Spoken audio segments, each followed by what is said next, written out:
Lockdown से पहले गीता के घर का नजारा कुछ ऐसा था कि रोहन ऑफिस जाता था और शिविन स्कूल। जिनके घर से जाने के बाद गीता काम खत्म करके बाकी समय आराम करती थी।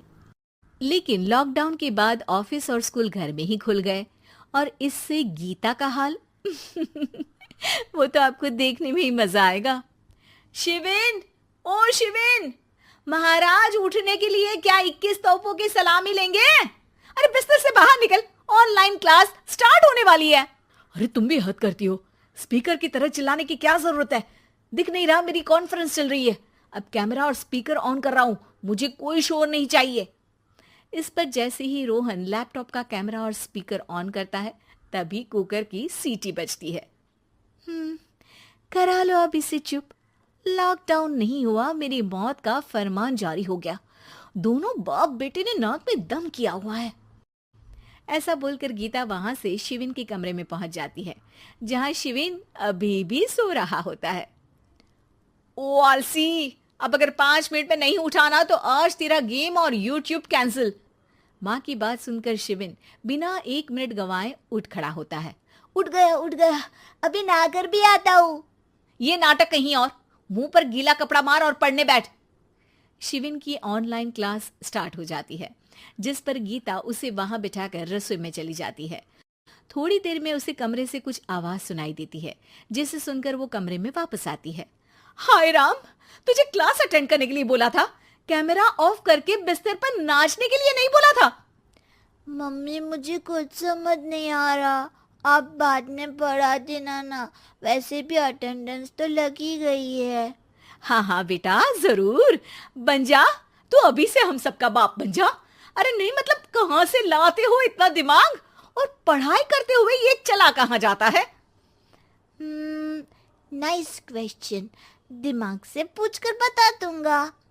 शिविन की बातों से परेशान होकर गीता उसे मारने के लिए जैसे ही आगे बढ़ती है तभी वो कमरे से बाहर भाग जाता है।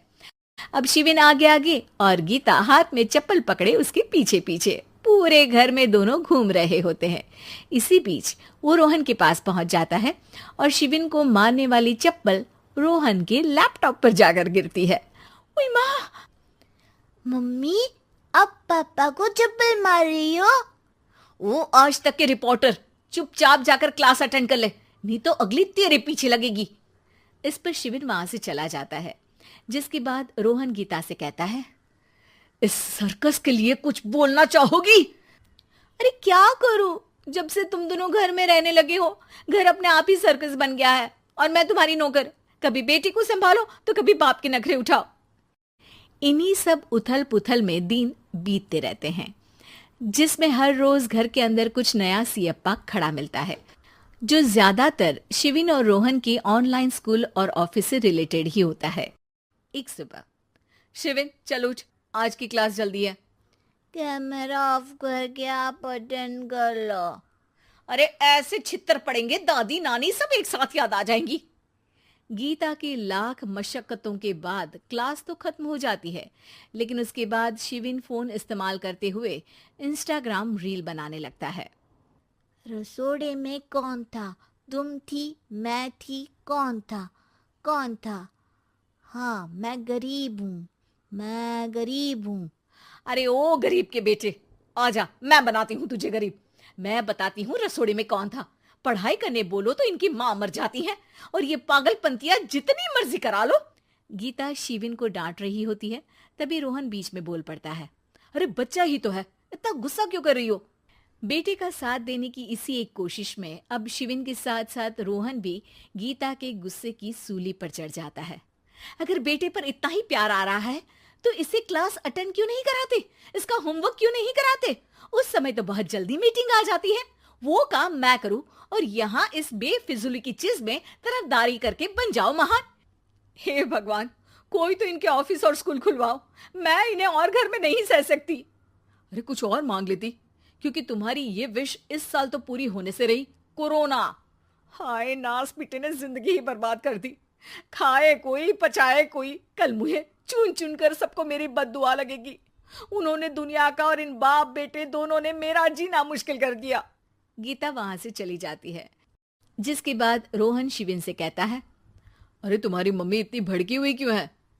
आपकी वजह से पूरा समय घर में रहते हो और उस पर कोई काम कराने की जगह बस ऑर्डर देते रहते हो।